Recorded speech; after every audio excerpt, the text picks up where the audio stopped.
I'm back, baby. It's a solo episode of the Ripple Effect podcast, and I am so down for it. Thanks for joining me. Let's dive in.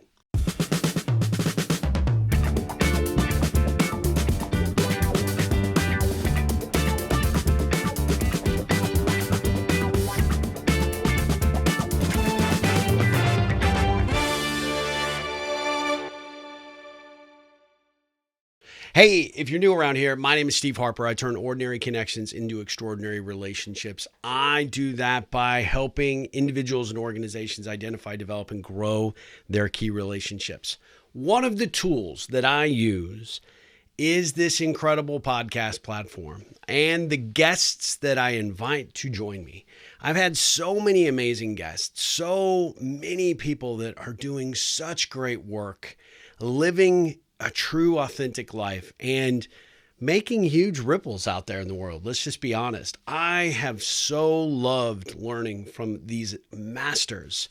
And I'd like to say I cultivate this list of great people to interview exclusively for you, but that would not be entirely true. My goal when I book a guest is I ask myself one question. What am I going to learn from this person? What do they have to teach me?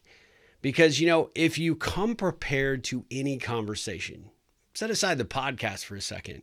Anytime you're getting together with a good friend over coffee, a new prospective client, or you're just trying to get to know somebody who's done business with you for a while, but you just haven't invested as heavily as you should have in the relationship, it all comes down to how prepared you are to have some questions, to show your curiosity, and to really be present in that conversation.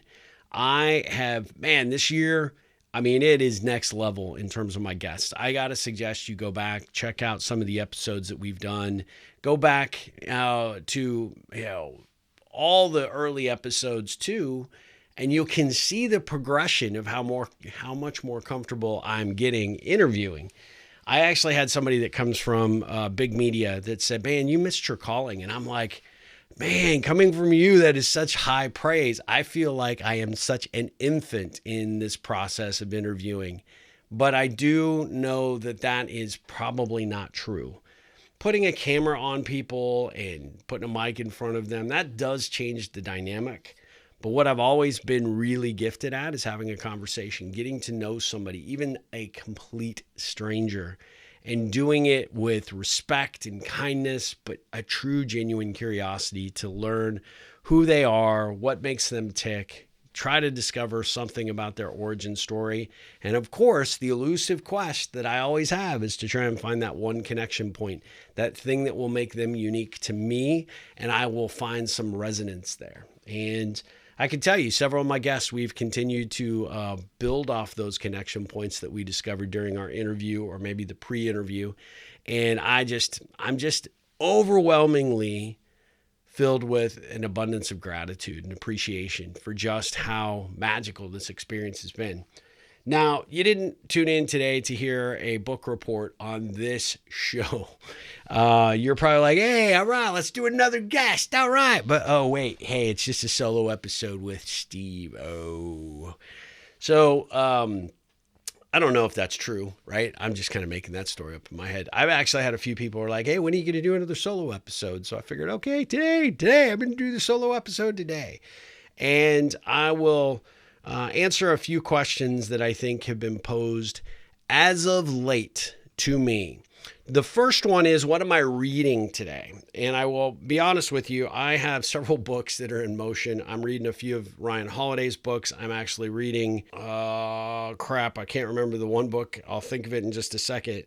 But the one book that is consuming a lot of my attention today is actually one that my son put in front of me called Play Bigger. And I am not wearing my glasses, but there's four authors, and can't read their names on my little tiny phone. I needed to bring my glasses in here apparently. But Play Bigger, and it is about finding and niching a scalable business. And that is something that obviously we all try to do when we're in the entrepreneurial world, trying to find our unique value proposition, how to become the market leader, how to do things better than anybody else that's out there. And maybe, if you're lucky, come up with an original idea that the market actually hasn't yet discovered or defined. And I am enjoying that book immensely. I'm taking copious notes and just digging it. What am I listening to these days? I am heavily going through the recently released Lost Tracks box set for Bruce Springsteen. He just released 9 albums. I don't know how many records are in this thing, but it is spanning a period from, I think, the late 70s to different genres that he's worked on but never released. And man, I am loving it. Every single album, I mean, I'm a huge Springsteen fan. You know, he could put out roaring crap and I'd be like, oh, brilliant. It's brilliant. It's so brilliant. But that is not the case with these tracks. These are some amazing songs. And what I'm really enjoying is actually reading a little bit more about the origin of these songs, sort of where and in what time period of his life he was kind of writing and going through this material. That has proven to be super, super fascinating to me because it is just, it's fun. It's fun to absorb that information and to see a little sense of where he was in his career path and the purpose behind it. When he had all these pressures as a rising rock star to do one thing and one thing only, and he's deviating into gospel music. He's looking at country music. He's looking at a little bluesies riff, and he's just got his full scope of talent on display.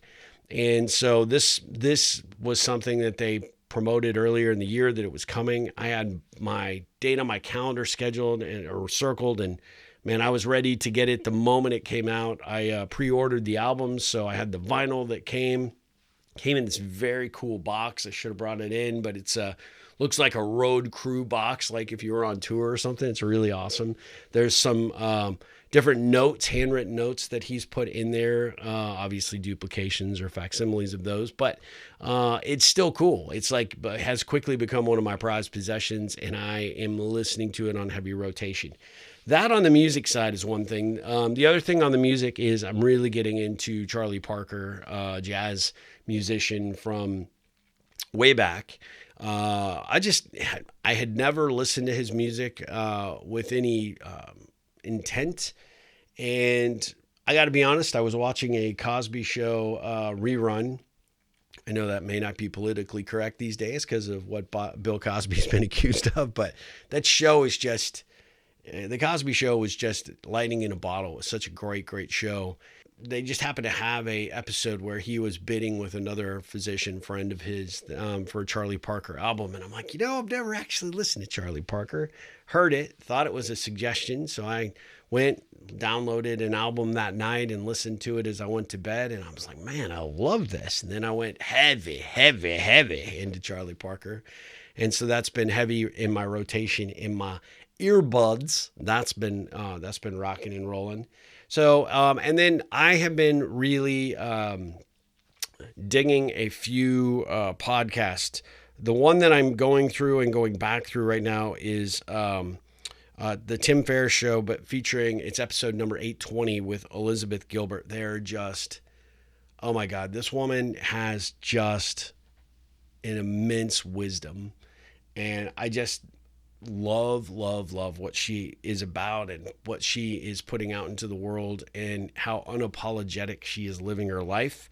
I just dig that very, very much. I'm also listening to Clear and Vivid by Alan Alda. You guys might know of Alan Alda from his days in MASH, where he was Hawkeye. He is an amazing actor, one of my favorites. This Clear and Vivid podcast, I don't know how many years he's got it going on, but it is about communication. It's about science. It's a really, really, really well done podcast. And then the other ones that I've been listening to are Founders. I don't remember who actually started the Founders podcast, but you can look it up on pretty much everywhere. Founders is just the name. And the other one is called The Green Notebook. Even though I wasn't and didn't serve in the military, I know several people who did. And that podcast is really, really good because it actually features a lot of military leaders and talks about their thought process through leadership and their approach to engaging their work and what they do. And in a lot of cases, what they've done post-military to be able to take that experience and then apply it into the private sector. It's been really fascinating to listen to. So highly, highly recommend those podcasts. There's 4.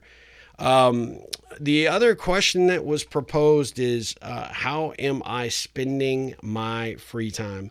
This has been a exceptionally rough period of my life right now. I don't feel like my free time is even free. It's being consumed by a lot of stressful situations at work, some stress with some ongoing family challenges that we're going through, and specifically being one of the caregivers for my 90-year-old dad. Doing it remotely is not for the the faint of heart. It has been hard since taking it over earlier this year. He's had 3 pretty significant health situations that have bubbled up, and like a true champ, he's come through every single one of them. I feel like after we took over his care and kind of gave him a preview of what life really should be like, he has just opened up and he's blossomed. I'm going to share one thing that's pretty cool. A couple of years ago, I was in Albuquerque visiting him, and I happened to just go by an old office equipment shop in Albuquerque. Just a very nondescript building, and it was featured antique machines and antique typewriters. And I fancy myself a writer, and therefore I feel like a writer needs to have a typewriter. I went in, met this guy, John Lewis, really, really, really, really nice guy. And he is just one of the salt of the earth kind of guys that, you would love to get to know, because him and his wife are both just amazing people. Anyway, that first trip there, I bought a 1934 Royal typewriter. This thing is a beast. It looks like a train, like the train engine, right? It's so black and so rugged, and it's just really, really cool. And on that particular trip, I don't know what the circumstances were, but I didn't take it by my dad's house, but I've typed a few things to him and mailed it to him, and he always loves that. But he and I have talked about this, and the main reason I bought this one was it was from his birth year. Recently, I had to come back and spring him from the rehab hospital. He had COVID, not a drug problem. He was so ready to get home, and I thought, how do I make this trip a little bit unique? So I decided I was going to bring the typewriter and actually show it to him. And the moment I opened it up and put some paper into it, man, he's pretty much pretty much blind, right? But he could feel the keys and he could see it, and he gets his glasses on to see what he can. He's got macular degeneration, makes it extremely difficult for him these days.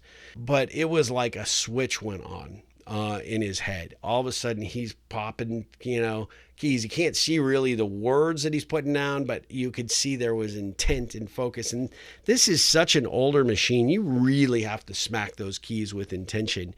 And boy, did he go to town. It was such a cool experience. So I let him, play with it that day. I brought it back the next day. He kind of played around with it. And then I had to go back to Austin, right? And the caregiver, sweet girl that we have caring for him throughout the day, called me one day and she's like, "Hey, where is that typewriter? He said you brought him a typewriter." And I had to explain, no, I didn't bring it for him. I just was showing it to him. But, I'm really impressed that he's asking. She's like, "Is he ever? I wonder if we could get him one," because he just seems that interested. And so I jumped online and found that Royal is still in business, and they sell, newer models, not very expensive typewriters. So I decided, I had some points on my credit card, and I thought, well, why not? So I got him one, and then I had to decide to get me one just because, we needed the same typewriter. I got him a blue one, Ripple Blue, because that would make him smile. And I got me a Fire Engine Red, which is my favorite color. And, didn't tell him it was coming. And when it showed up, he was overjoyed and excited and appreciative, and couldn't believe that I took the time to do that. And he has been loving it for the past week or so. And that just warms my heart, because as I look at sort of timelines, let's say you feel like in a lot of ways, even though he's strong and keeps overcoming a lot of these health challenges, you feel like it's kind of like the unwinding grandfather clock. Time is going to catch up eventually, and eventually we're going to hit that point where he won't be here any longer. And so trying to find unique ways to really connect with a guy that can't hear real well, can't see real well, is frustrated by the life that, health challenges that life has thrown at him. This was just like pure magic. It just warmed my heart so much. And he has continued on our, when I talk to him, to bring it up and to talk about it, which is, something he would have done 20 years ago, 10 years ago, would have just talked these things to death. And he's kind of gotten away from that. The older he got, the more that he retreated into his shell because of his prior caregiver.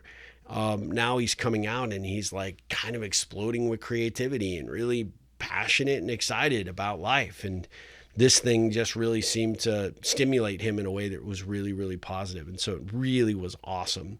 And like I said, it's become kind of a elixir to our conversations, because he's like, I don't know what I'm typing, but I'm having a good time typing. And that just is so cool. One of the other things that got asked of me recently is I've alluded to some difficulties and challenges. And this person asked me a question that said, I don't want you to share what you're going through, but how do you seem to keep it together?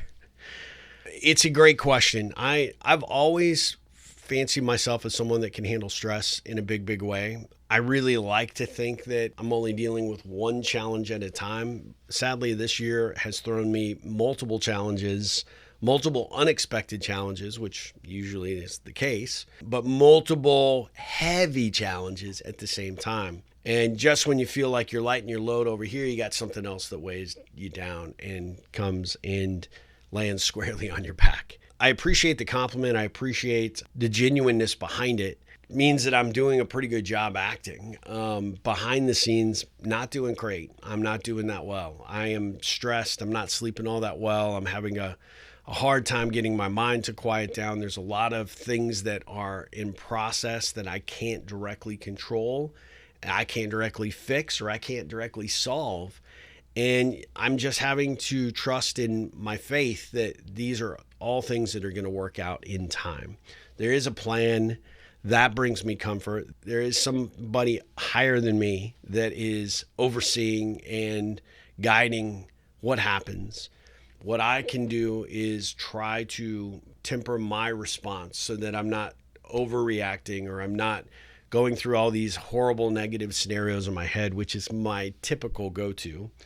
And I'm just trying to approach this thing from a truly open and more authentic means.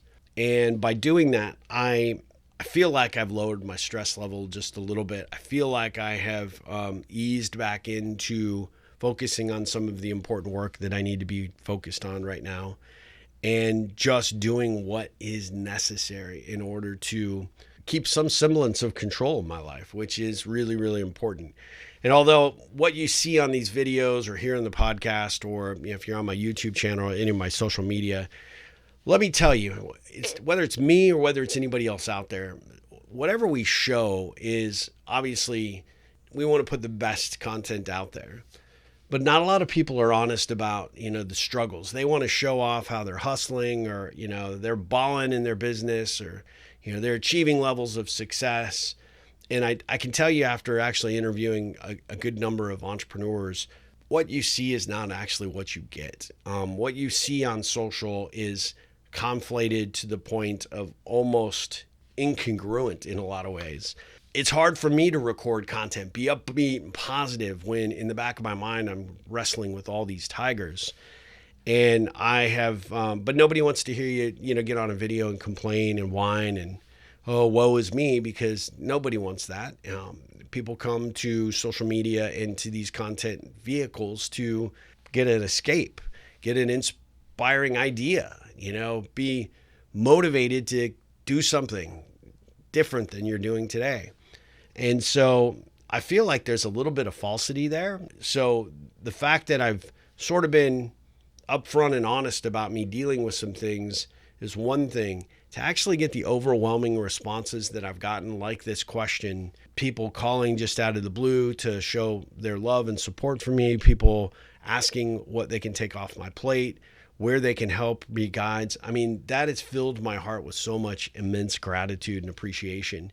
Even some of my past guests from this show, who I now am lucky to call friends, they've all reached out to me and, hey, I don't know what it is. You don't have to tell me, but just know that I'm here. Those words alone fill someone's tank up, right? And I would highly recommend that if you've got somebody that's important in your life or somebody that you follow that really means something to you, if you would take the time to let them know, because when you take the time to let them know, you are actually making a huge, huge ripple for them.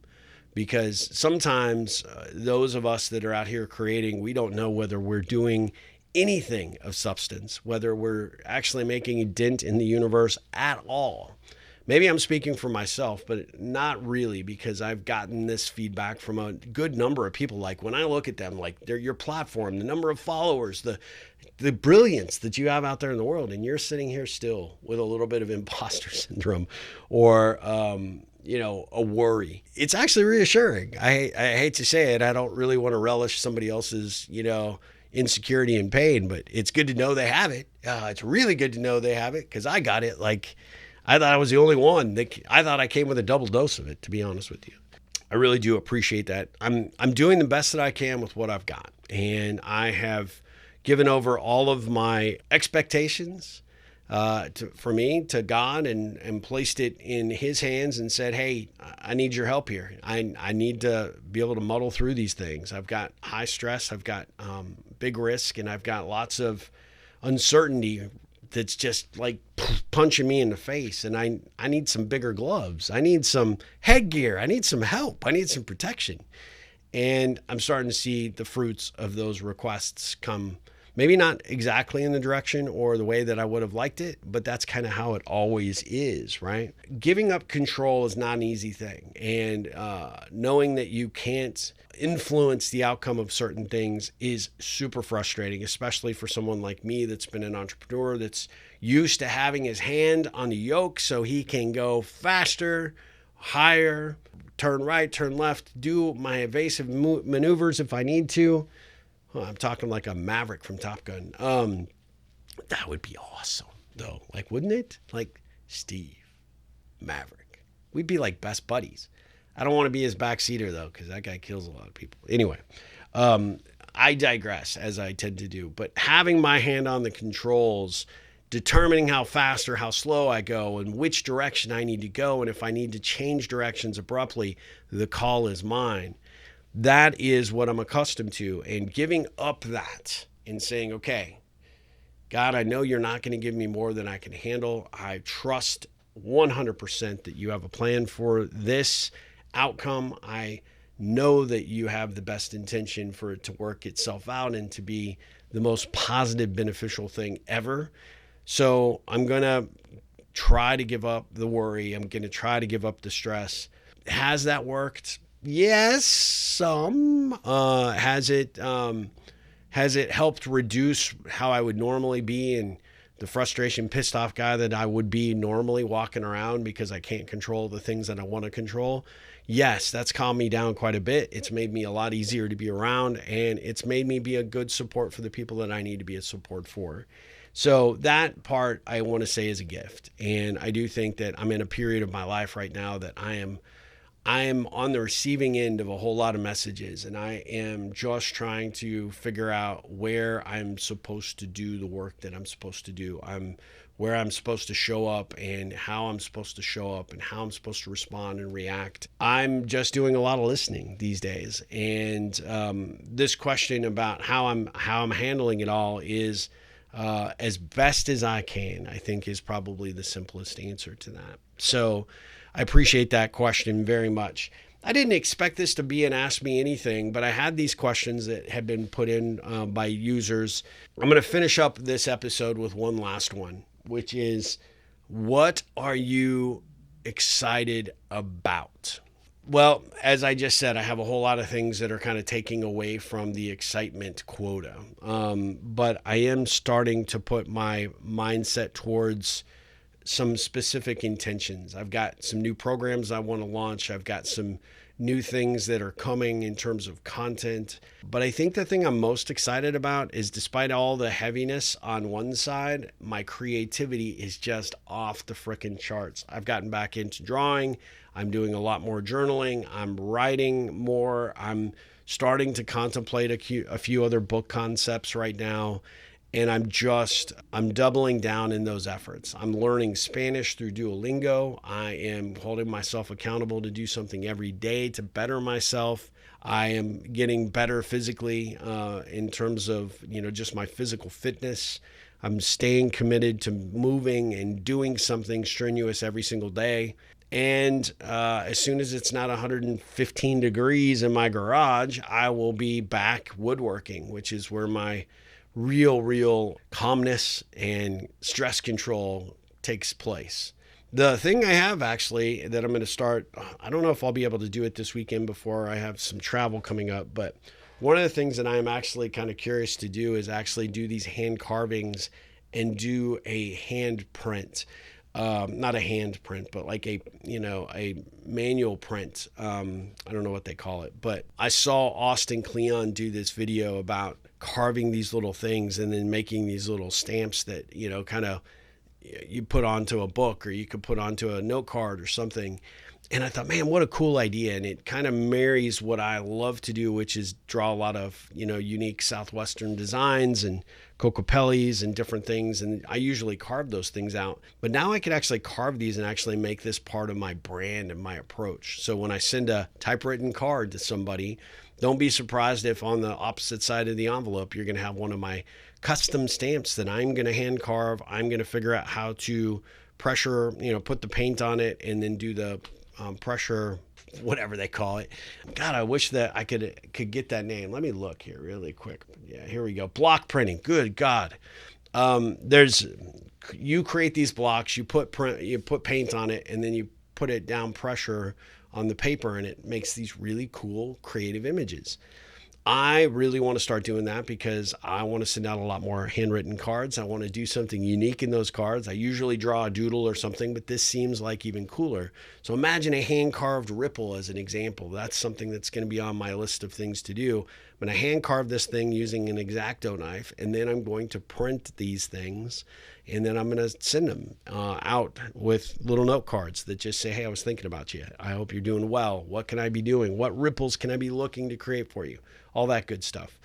So that is the game plan right now for me to do.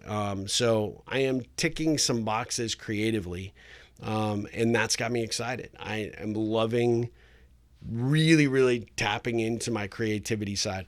And I'll say one other thing that I kind of have a guilty pleasure that has just gotten kicked off. Thanks to my son, Zach, I should be angry with because he got this habit, this very bad and expensive habit re-engaged for me, which is baseball cards and football cards. I'm like a little kid now. Like, I got to get a pack. What'd I get? What's my pull? What did I get? Did I get a free? Did I get one of these, very fancy cards? Can I get it rated? Can I make $1 million? The hunt is real. The dopamine hit is significant. And the fact that we are actually kind of doing this hobby together, sort of, is a whole lot of fun. And so I don't know where that's going to go, but I know, much to my wife and his wife's chagrin, we're back in it. And I don't see it stopping. So anyway, it's been, thanks for that question as well. These are all things that are keeping me, I think, sane and committed and focused on putting one step or one foot in front of the other and just continuing to take the steps that I need to take every day to get through all the other heaviness that's going on. I know that those storms are going to come to an end very quickly, and I know that they are in a higher power's hands, and they will resolve the way that they are supposed to. So I am so grateful that you guys tune into the Ripple Effect podcast. I've got to say just a few final thoughts here about that. This little show has opened so many doors, has created so much significance in my life, has brought so many amazing, cool people to me. Not just the guests, but the the very unique and really interesting audience that I have realized is discovered this podcast and are the merry band of loyal listeners. And I want to say thank you for that. I want to tell you how much that means to me, how much I appreciate it. It does not go unnoticed. And so every time you do send in a question, every time you do send in a comment or a suggestion on a topic or a future guest, all those things do get seen by me personally. They're also put into a folder for my team and I to review and look at as we start to build out our content calendar. And, I just appreciate all the support and all the love that you guys have showed me. I mean, you don't have any clue how big a ripples that creates for me when you send these things in, tell me about it, leave a review on Apple Podcast, all that good stuff. So thank you. I appreciate that from the bottom of my heart. I would highly encourage that you check out ripplecentral.com/pond. If you're not part of our community, we're going to be doing some things in the fall to get this thing refired up and going. And we need you. We need some great committed individuals that want to practice their connecting and be committed to doing some good work out there in the world by making a difference. And so way you can make a difference and start to ripple is get in the pond and put up a profile pic, fill out your details, and then do a post to introduce yourself to the community to introduce yourself just to get the ball rolling. I promise you'll find some amazing content, some amazing individuals in that community. And if you like it and you find some value in it, please help us share it to the people that you think would and should be in our community. Share it out. ripplecentral.com/POND. Let them know. This is not a marketing list. This is not a place to, promote your wares. This is a place to come, practice connecting, start conversations, engage with people who want to make a difference in your life because you want to make a difference in theirs. So highly recommend you check that out. As always, I want to thank you for listening to this podcast. If you've not yet given us a review, would you jump on Apple Podcasts and do that? All the other podcast platforms don't seem to care about reviews. Apple Podcasts really does. And so this just helps us create additional visibility on the episodes and the show and lets more people know that we're out here. And the more people that know we're out here, the more interesting conversations we can get into, right? So anything that you can do on that front to help us, we would greatly appreciate it. So, hey, check out the newly released shop at ripplecentral.com. We just updated our whole store appearance, and man, we got some cool stuff. And we got some more cool stuff coming. So you need to jump on there, buy what you can, because once it's gone, it's probably gone. We may not actually bring those back, or we may have to do them as a limited series in the future. But our whole goal is to, do some new designs on shirts and hats and all the things that can help you represent us out there in the marketplace, right? Out there in the world to say, I'm a rippler. You want to ripple? Let me tell you about it. Let me explain it to you. Let me show you how bad a networker you are and why you need to do it differently. Come follow this guy. Come be a part of this community. Come check out what it takes to be a rippler, because you are that just by being here. So thank you for that. All right, guys, I am going to finish up this solo episode with just this. Thank you for being here. Thank you for going out and making a difference in the world and creating those positive ripples. Every single day we are given a chance to build a legacy, work on what we contribute and what we do out there in the world. And we have to do it, because if we don't, somebody else is going to write our story for us. So don't let that happen. You go out there and make a difference, create some positive ripples, make a difference in someone's life. And by doing so, you'll make a difference in your own life. All right, guys, as always, ripple on.